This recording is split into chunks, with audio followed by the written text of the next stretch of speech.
ఏకాదశ రుద్రులు. ఈ పేరు వినగానే మనలో చాలామందికి శివుడి ఉగ్రరూపమే గుర్తొస్తుంది కదూ. కాని అసలు కథ అది కాదు. ఈ 11 శక్తుల వెనుక ఒక పెద్ద విశ్వ సంక్షోభముంది. ఆ సంక్షోభం నుంచే ఇవి పుట్టాయి. ఇంతకీ వాటి అసలు కథేంటి, ఆ శక్తులు ఈ విశ్వాన్ని ఎలా నడిపిస్తున్నాయో ఆ రహస్యాన్ని ఈ విశ్లేషణలో తెలుసుకుందాం. మనం తెలుసుకోబోయే ఈ అద్భుతమైన కథకు ఆధారం మాస్టర్ పార్వతీకుమార్ గారు రచించిన ఏకాదశ రుద్రులు అనే పుస్తకం. సరే, ఇక అసలు కథలోకి వెళ్ళిపోదామా? సాధారణంగా మనం కోపాన్ని ఒక విధ్వంసక శక్తిగా చూస్తాం, కరెక్టే కదా? కాని సృష్టి మొదలైన రోజుల్లో అస్సలు అదుపు చేయలేని తీవ్రమైన కోపం నుంచే ఒక మహత్తరమైన నిర్మాణాత్మక శక్తి పుట్టింది అంటే నమ్ముతారా? చాలా విచిత్రంగా ఉంది కదూ. ఆ శక్తే మన విశ్వానికి మూల చలనశక్తిగా ఎలా మారిందో ఇప్పుడు చూద్దాం. సరే, మన కథ ఇక్కడ మొదలవుతుంది. ఈ అనంత విశ్వాన్ని సృష్టించాలనే ఒక దైవిక సంకల్పంతో. చూడండి, ఈ మహాప్రణాళికను అమలు చేయడానికి 3 ప్రధాన శక్తులున్నాయన్నమాట.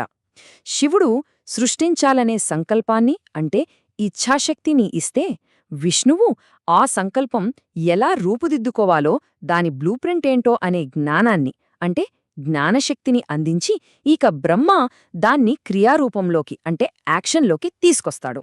ఇచ్ఛ, జ్ఞానం, క్రియ ఈ 3 కలిస్తేనే సృష్టి సాధ్యం. అంతా ప్లాన్ ప్రకారమే జరుగుతున్నట్టు అనిపించింది. కాని సృష్టి ప్రక్రియలో ఒక పెద్ద ఊహించని ఆటంకం ఎదురైంది. ఆ దైవిక ప్రణాళిక మధ్యలోనే ఆగిపోయింది.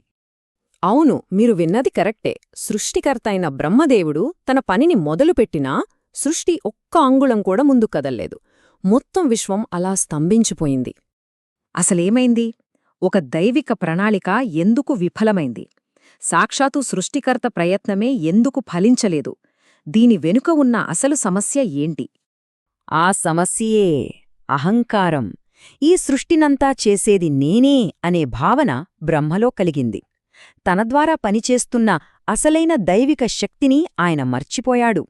ఆ చిన్న పొరపాటే సృష్టి మొత్తం ఆగిపోవడానికి కారణమైంది. ఇక బ్రహ్మదేవుని తీవ్ర నిరాశ నుండి ఆయనకు సహాయపడటానికి సనక, సనందన, సనత్కుమార, సనత్సుజాతులు అనే 4 కుమారులు పుట్టారు. వీళ్ళు సహాయకులుగా వచ్చినా అనుకోకుండా ఒక పెద్ద గొడవకు కారణమయ్యారు. ఇక్కడే కథ ఒక కీలకమైన మలుపు తీసుకుంది.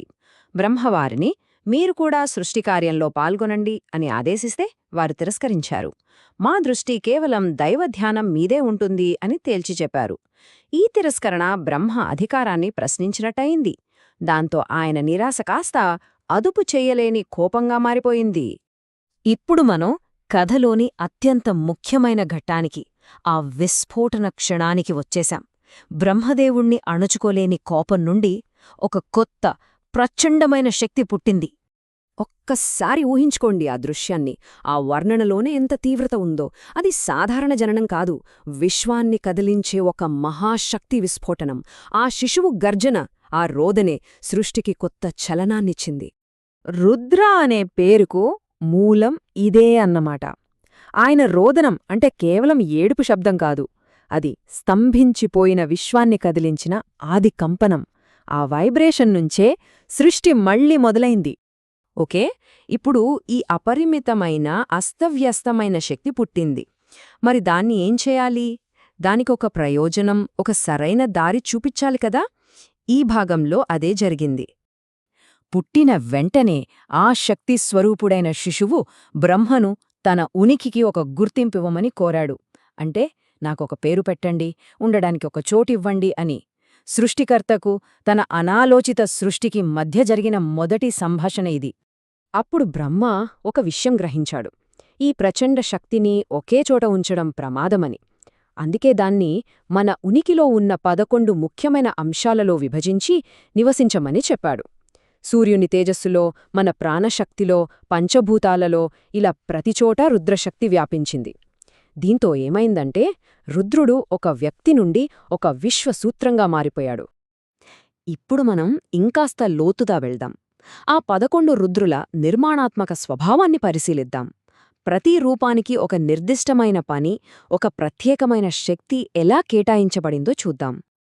ఈ పట్టిక చూడండి, ఎంత ఆసక్తికరంగా ఉందో. ప్రతి రుద్రుడికి జతగా ఒక శక్తి ఉంది. ఉదాహరణకు మన్యువు అనే రుద్రుడు సంకల్పానికి ప్రతీకైతే ఆయన శక్తి ధీ, దృఢనిశ్చయానికి ప్రతీక. సంకల్పం, దృఢనిశ్చయం కలిస్తేనే కదా ఏ పనైనా పూర్తయ్యేది. అలానే ఈ 11 జంటలు కలిసి ఈ విశ్వం యొక్క కార్యకలాపాలను నడిపిస్తాయి. కాబట్టి మనమిక్కడ అర్థం చేసుకోవాల్సిన కీలకమైన విషయమేంటంటే, రుద్రశక్తి అనేది ఎక్కడో దూరంగా ఉన్న దైవిక శక్తి కాదు. అది మన చుట్టూ, మనలో ఉన్న ప్రతి కదలికలో, ప్రతి స్పందనలోనూ ఉంది. ఈ విశ్వం యొక్క మౌలిక నిర్మాణంలోనే ఈ శక్తి అంతర్లీనంగా ఉందన్నమాట.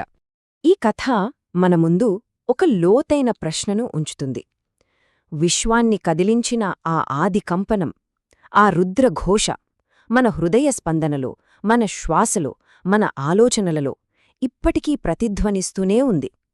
మరి దాన్ని మనం ఎప్పుడైనా వినడానికి ప్రయత్నించామా? ఆలోచించండి.